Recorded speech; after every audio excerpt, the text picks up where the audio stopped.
బట్టి సార్ పైసలు బల్లే భూమి లేనులకు ఏడాదికి 12,000 ఇస్తామని ప్రకటించిన కాంగ్రెస్ పార్టీ ఈ నెల 28న 6,000 ఇస్తామన్న భట్టి 28వ తేదీన ఊసలేని ముచ్చట ఇప్పటికే ప్రణాళికలే సిద్ధం చేయని ప్రభుత్వం కార్యాచరణ లేకుండానే ఇస్తామని అని ఇప్పుడు చేయలేక మరోసారి మొండి చేయంటే ఇక బట్టి సార్ దగ్గరే ఉంటుంది. బట్టి సారు దాన్ని ఏమంటారు వైఎస్ రాజశేఖర్ రెడ్డి లెక్క ఇట్లా దోతి కట్టుకుంటాడు. ఇట్లా వస్తున్న బట్టన్న వస్తుండు మధుర నియోజకవర్గం కదా ఇట్లా వస్తాడు బట్టన్న చేతిలో ఏం లేదు పాపం.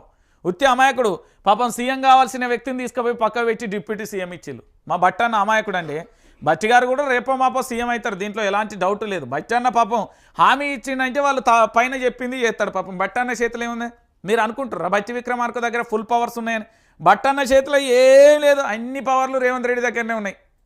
నేను చెప్తున్నాను కదా పాపం బట్టన్నను మా దళిత బిడ్డను ఊకే ఆగం చేస్తుర్రు అంతే, ఏం లేదు బట్టన్న చేతిలో. బట్టన్న ఏదో ఇక చెప్పాలి కదా అని చెప్పినట్టున్నాడు. మరి బట్టన్న చెప్తే పని అవుతుంది. మరి బట్టన్న పాదయాత్ర చేసినప్పుడు కష్టాలు ఏందో తెలుసు, అదే బట్టన్నకు బాధలు కూడా తెలుసు. మరి బట్టన్న ఎందుకు చెప్తలేడు అనేది యావత్తు తెలంగాణ సమాజం కూడా ఒకసారి ఆలోచించాలి.